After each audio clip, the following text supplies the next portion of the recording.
My name is Mukul Asthana. I am part of the Research and Innovation Committee of Ontario Society of Professional Engineers. I am presenting a section of white paper called Building a Data Economy for Economic Growth and Prosperity.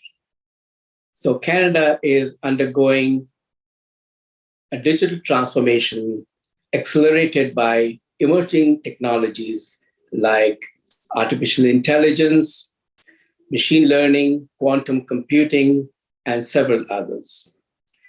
So this is ushering in a data-driven economy. To maximize the benefits of this new paradigm, data must be seen as an opportunity rather than a threat to be guarded against.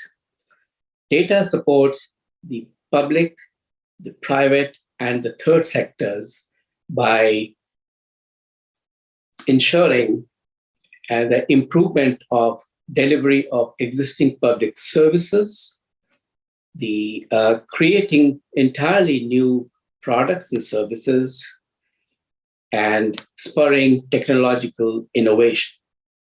These advances create jobs, they strengthen the economic growth, and they enable us to create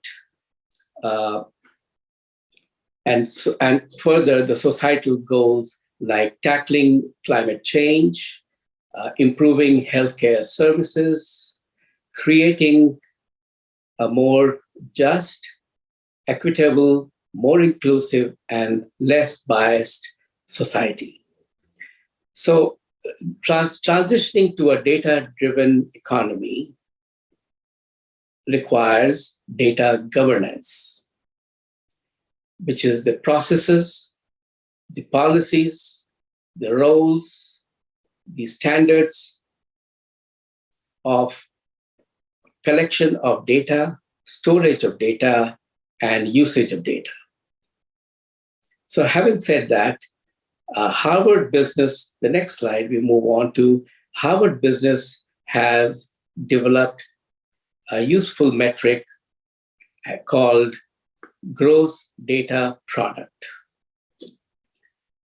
They have listed out 4 criterion, and one of them is accessibility. So which is essentially an institutional openness to data flows within a country, where it assesses whether the data generated in a country permits wider usability and accessibility to the civil society, the researchers, organizations, etc. The second is the volume. Absolute amount of broadband data generated and consumed in a country as a proxy for the raw data generated. Third is the usage. Number of active internet users on the internet as a proxy for the breadth of usage, behaviors, needs, and context. The fourth is the complexity. The volume of broadband consumption per capita as a proxy for the sophistication and complexity of digital activity in the country. So based on these criteria, Canada ranks number 7th in the world. So this indicates that we are doing fairly well. However, there is an opportunity for us to collaborate and lead the leading role among the global partners to establish an international world order. Now, to position ourselves as data leaders, many nations are adopting and aggressively going in for a data-driven economy. We now look at some of the various jurisdictions of different countries, what they are doing with their data governance and data strategies. So I have chosen a few of them. The first one is the United Kingdom, which is a case study in driving innovation. So the UK is currently focused on development of data innovation rather than focus on data regulations. This is clearly stated in their national data strategy, where the data foundations and data usage are opportunities to be embraced and not threats to be guarded against. So the core pillars influencing their data strategy is the data foundations, skills availability, and responsibility. They believe that to ensure the best use of data for the economy, data must be standardized and made fit for purpose, so that its people must be able to develop their data skills, and that data should be shared and available widely. They also believe that data must be lawful, must be secure, fair, ethical, sustainable, and accountable. So the National Data Strategy has set out 5 priority areas of action. The first is setting the correct conditions to make data usable and accessible across the economy.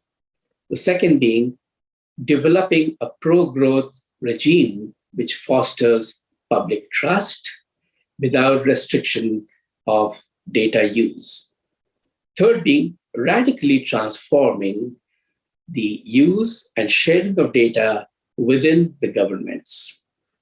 And the fourth is ensuring the security and resilience of critical data infrastructure against cybersecurity and so on, plus various critical infrastructure like power grids and others, which are very prone to warfare attacks. And the last is championing the international flow of data. So we will now look at another country called Estonia, which is a fascinating case study for e-governance, where Estonia is rethinking the very idea of governance and digital infrastructure. Not only are they increasing broadband connectivity so that more people anywhere can access services on the go, but also they are defining the standards so that the core sets of public tools and databases, that is the platforms, can be used and reused by the public and private sectors to bring down the costs and simplify services. This is in direct contrast with many government departments where departments individually digitize and their services and functions, thereby duplicating the efforts of other departments in gathering citizens' information, which is quite wasteful.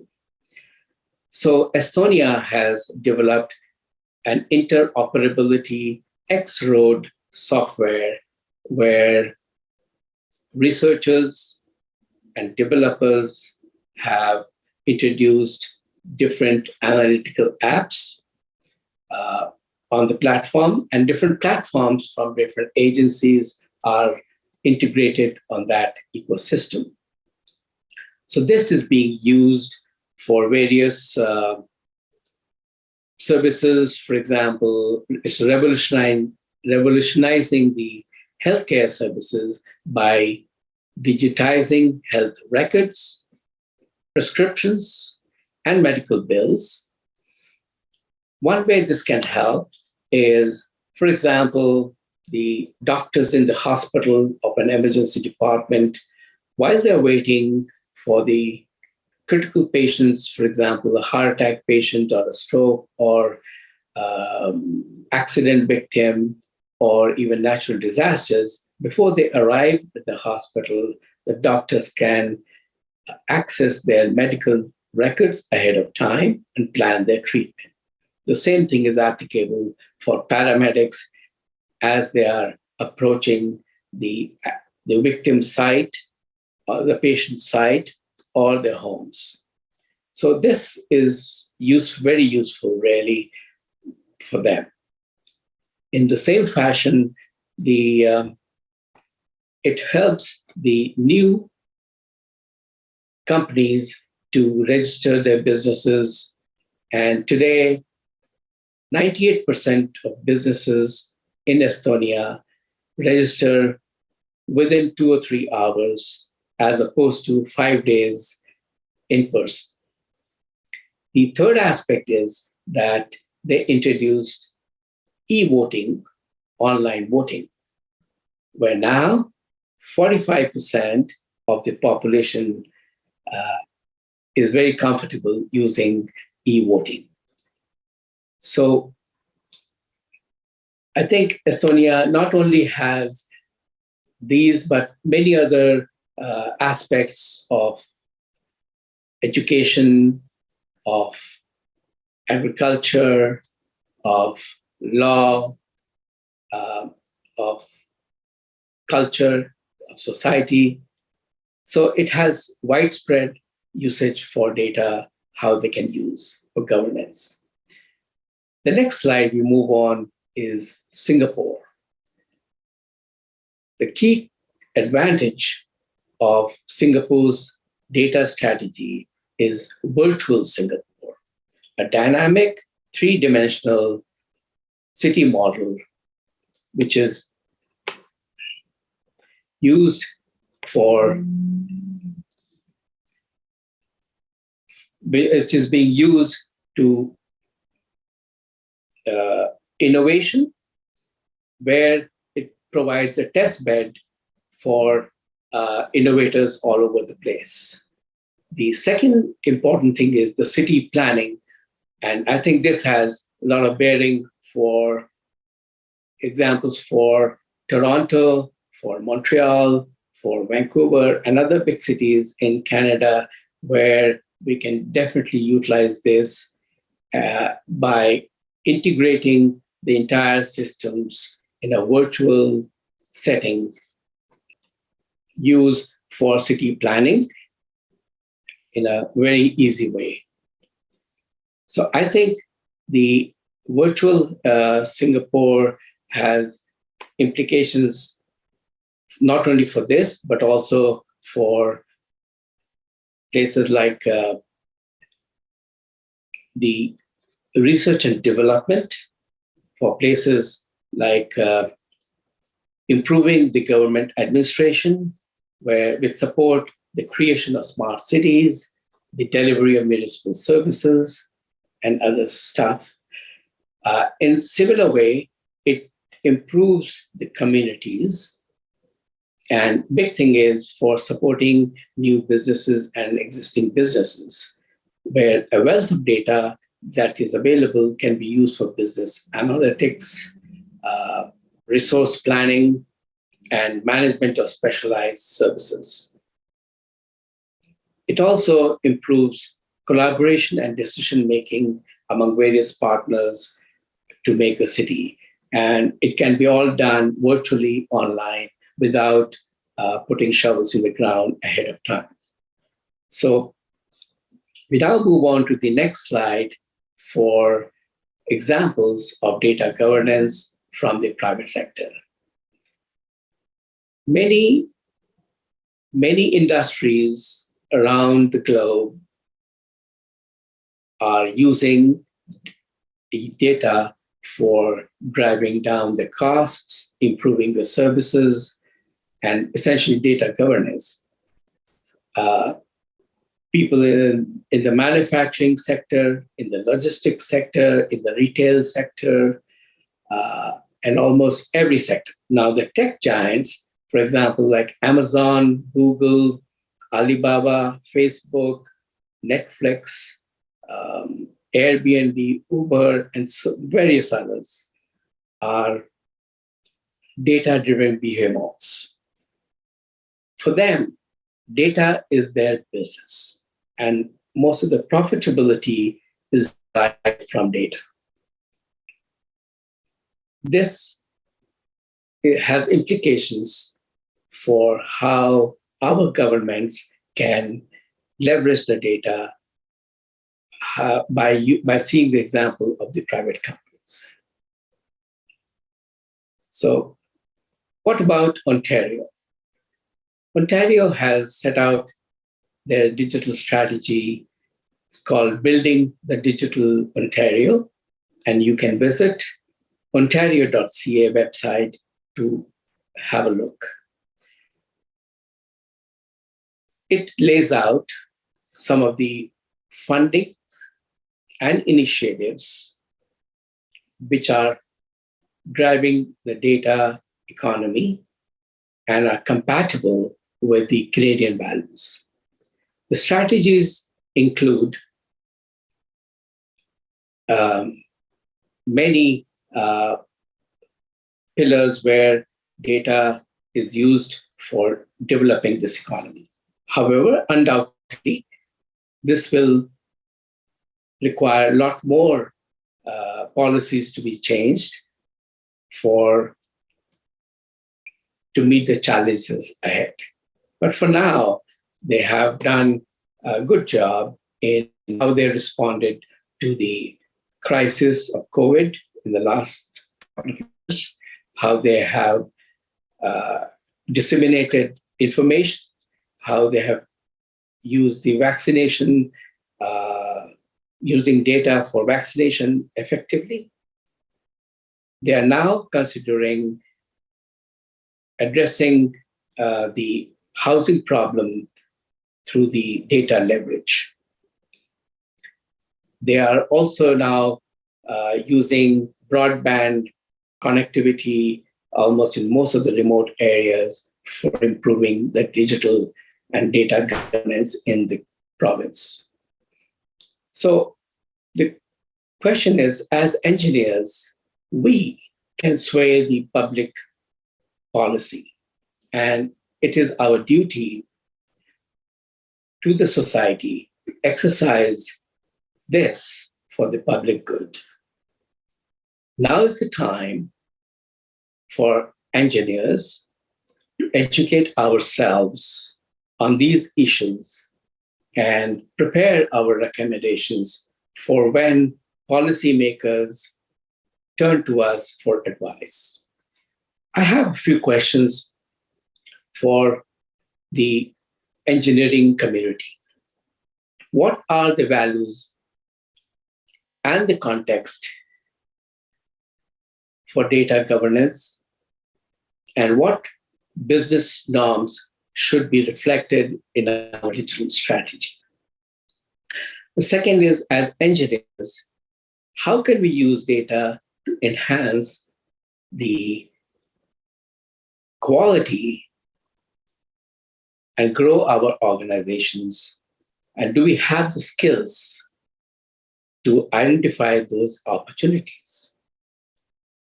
What information should the government be able to share, and what say should citizens have? And do you feel that should access to a base level of internet be a civil right? So, having said these, we would like to see there are some questions on the slide for me, and I would like to address those. I think the first is regarding the concept that data is an opportunity and not a threat. So I think, yes, Data is a big opportunity for Ontario and Canada as a whole to transform into an effective society by driving economic growth, becoming more efficient, more equitable, and a just society by transforming judicial, delivering effective public services in a more efficient and cost beneficial ways. And it has using the implications for the private sector to be more globally competitive. Now, in order to reap the benefits, we should look at a data-informed economy and not alone a data-driven economy, where algorithms developed by various technologies like artificial intelligence, etc., guide the decision making. So data should be used. This data is used as a guide for humans, as a decision makers like politicians, CEOs, civil society, to take rational judgments and make wise, informed decisions. The second question which I see is the implications of the use of data in the corporate world. So it is an interesting aspect of leadership in the digital age. We do recognize that the data economy is generating immense volume of data. And there are new customer expectations. They want a seamless, frictionless, end-to-end experience with companies, a high-quality product, services, but also how it is delivered to be. They demand more innovation, higher value, less wait times, and lower costs. Second is, there are also new employee expectations. Now that data has been democratized, the employees need a two-way communication, and they must be heard and have a say in developing the organization's goals and vision. The third is global competition. In today's rapidly changing world, most companies need to leverage data for being more globally competitive. So they need to have ethical decision-making, radical thinking, and proactive governance. The digital and data transformation is more about people than technology, because people have to adapt and change to be able to assimilate in the digital transformed world. So it also throws up some of the issues about the problems which, for example, the tech giants, the data tech giants like the Facebooks, the Amazons, Alibabas, their business is data, as I mentioned before. And how they use data, both the big data and the PII, that is a personally identifiable information. Many they have to be ethical.